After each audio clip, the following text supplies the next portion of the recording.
In the last couple of weeks, I've been going to the floor to talk about HCON Res 362. Something that should not be brought to the floor. It should be defeated, but rather within a couple of days, if not a week, they had 220 co-sponsors. Fortunately, though, this week I was able to quote two of the sponsors of the bill who were changing their mind because they realized it is so aggressive. It is actually literally advocating a blockade of Iran. That won't help us. Now, the best way to get others to realize the danger of this, and I brought this up in the committee as well as on the House floor, consider what it would be like if a foreign country, a strong government came and they were powerful enough to impose on us a restriction that we couldn't import petroleum products, that they would control all ships, boats, planes, and trains and trucks coming into our country and all the control of the people. Now, what would we as Americans do? I bet we'd be unified. We'd want to do something about it. That's exactly what we're doing, and that's exactly what we're threatening.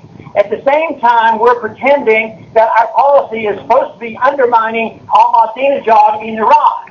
Well, I'll tell you what, if somebody comes and threatens us, I mean, we get unified. Just think, after 9/11, we weren't fighting among ourselves because we saw us being threatened, and it brings people together. So the dissidents in Iran right now are being hurt, and Ahmadinejad is being helped. Now, sometimes I wonder if it isn't deliberate so that we always have an enemy out there that we have to keep the military-industrial complex going. It's either that or they're just, not very smart. Sometimes maybe there'll be a little bit of both. But, we do have the answers. We have the answers. The people have responded well to this message, much stronger than I ever believed. And the magnificent thing over the past year and a half has been the rallies, the people coming together. Because what I have found, and I see it all the time, is the message of liberty and the Constitution. It brings us together regardless of our personal beliefs.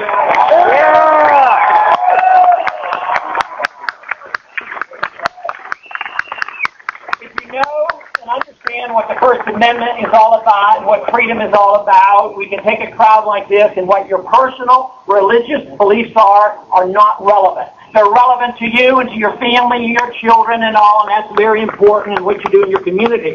But in a free society, it's really not relevant. What we have to do is agree that we have freedom of choice in social behavior. That's what we have.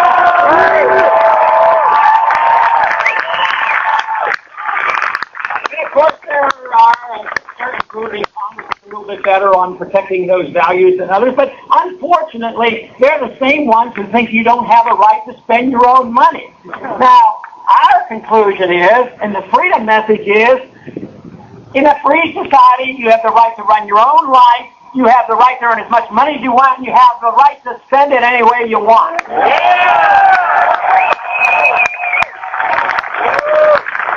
But along with this, if you practice bad behavior and hurt yourself, you can't come crawling to the government to go to your neighbor and bail you out. If you don't take care of yourself and take care of your retirement and your medical needs, you can't go to your neighbor and send the government there to bail you out.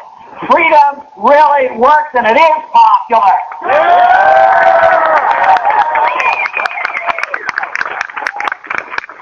But unfortunately, what we're facing is that we have become a nation that has lost confidence. And I think what we're seeing here, occurring here in the last year or so, is our confidence is coming back. Yes. Confidence that freedom does work, and that we don't have to depend on the government from cradle to grave. It's obvious the foreign policy is a failure. It's obvious that the Federal Reserve System is a failure. It's obvious that we shouldn't even have the IRS and the tax system.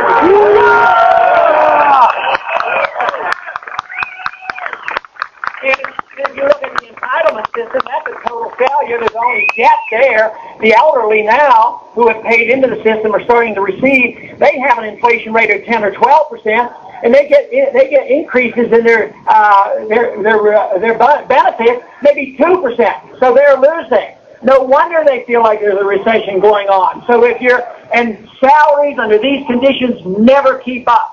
So people are in a recession, and this country is, and it's very, very serious because not so much because we will be living beneath our means, but ultimately it means and I think that is what's happening today.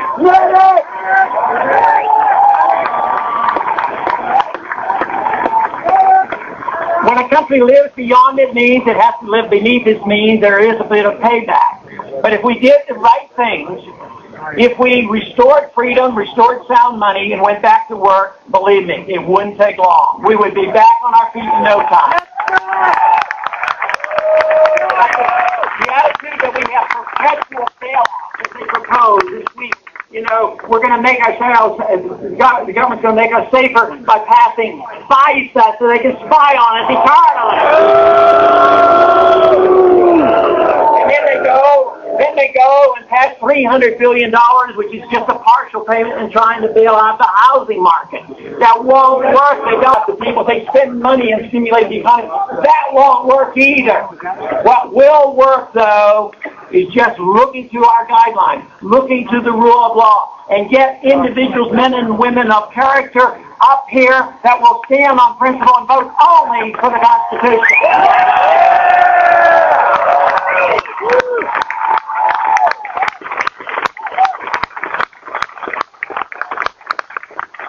One of the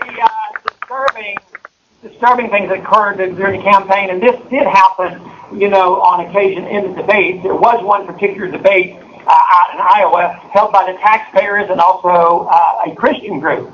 And I have rather strong identification with both, but I was excluded. And we did have a bigger than their rally. But I have come to the conclusion that there were some evangelicals that would not endorse the foreign policy of non-intervention. It was very disturbing to me to confront in an intellectual and a political way to, take the position that it is my understanding of Christianity and what Jesus taught that we were never to go in the name of Jesus and start war.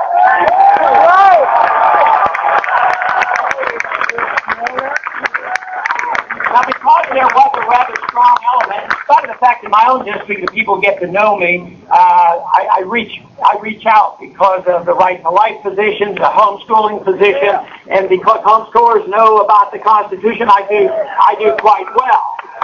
But naturally speaking, this became a bit of a problem. So I was very, very grateful when Chuck Baldwin went to work, because he had the credentials where he could go out and talk to evangelicals and explain the constitutional pro-American, pro-liberty position that we don't have to resort to preemptive war.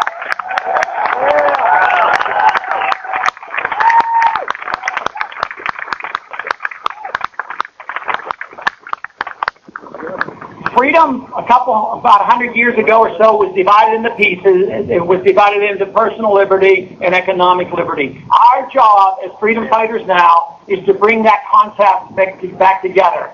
Freedom isn't anything more than individual. We get our individual freedom and our right to life from our Creator, so it's the protection of liberty that we must have. Now, why so many people shun from this?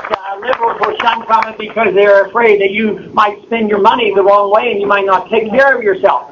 But in a free society, there should be a lot of responsibility. But on the other side now, the conservatives don't want you to spend your money because they're afraid you might spend it on gambling or something else. But sometimes people do. Sometimes when they have the freedom, some will do bizarre things in the name of religion. You might not like it. But there's an element of tolerance that we might have. Some people may spend their money in a wasteful manner.